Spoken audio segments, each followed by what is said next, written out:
ini di DKI Jakarta. Ini menarik untuk kita lihat apa yang terjadi di DKI Jakarta, karena tentunya ini sebagai ibu kota negara dan ini daerah yang sangat diperebutkan begitu Pak suaranya kan.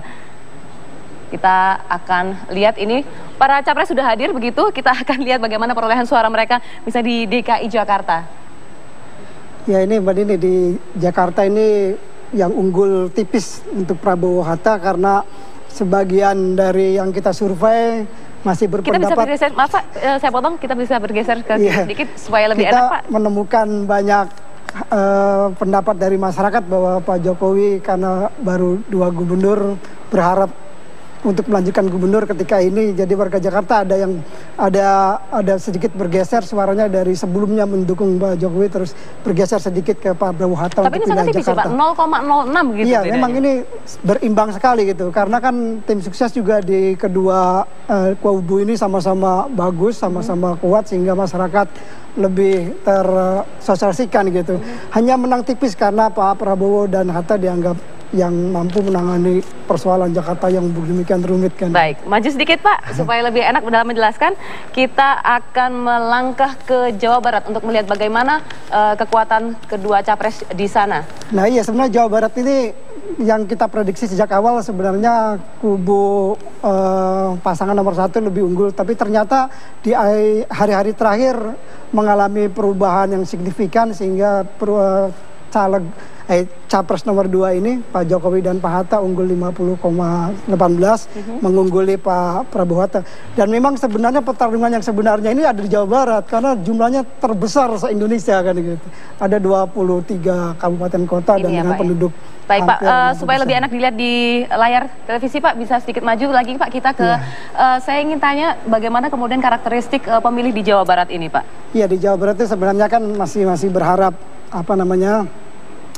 Pak Jokowi simbol dari Jakarta kan gitu. Pak Jawa Barat ini kan sebenarnya pengen ada perubahan kan gitu, pengen ada perubahan, dan bahkan kalau kita sering tanya ke warga Jawa Barat, kapan sih warga Jawa Barat bisa tampil sebagai capres-cawapres? Nah itu yang belum muncul, sehingga Pak Jokowi ini masih dekat dengan Jawa Barat kan. Yang kedua, basis PDI di Jawa Barat memang lumayan besar kan gitu, lumayan besar, dominan di seluruh 26 kabupaten kota, ada semua di wilayah tersebut. Oke, baik. Kemudian kita lihat apa yang terjadi di Jawa Timur ya Pak ya, karena kedua capres ini pada saat kampanye mereka sibuk untuk mencari dukungan dari para kiai yang ada di Jawa Timur. Ini kemudian menarik, kita akan melihat bagaimana perolehan suara kedua capres. Ya, ini Jawa Timur memang menarik. Selain penduduknya padat, yang kedua di Indonesia juga ada pertarungan elit di tim sukses. Pertama,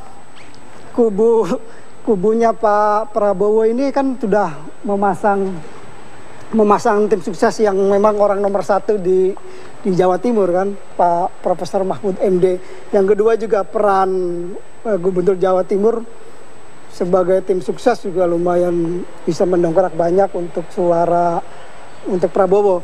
Dan Jokowi akhirnya dia ketinggalan di angka 41,13 dan Pak Prabowo Hatta 58,87. Tapi padahal pasangan nomor 2 ini didukung oleh PKB ya Pak ya sebetulnya? Ya, PKB itu karena kan ketua tim suksesnya adalah orang PKB juga kan gitu untuk Prabowo ini. Pak Prof Mahfud MD kan juga ketua tim sukses dari Prabowo. Yang kedua ada Ibu Khofifah Indar Parawangsa di sana gitu. Jadi tim-tim inti dari kalangan NU yang berbasis Jawa Timur tuh ada di kubunya Prabowo Hatta kan gitu, sehingga mereka lebih memilih untuk ikut Mahfud MD begitu daripada mendengar suara partai begitu ya Pak ya? Iya betul, lebih kuat figurnya ketimbang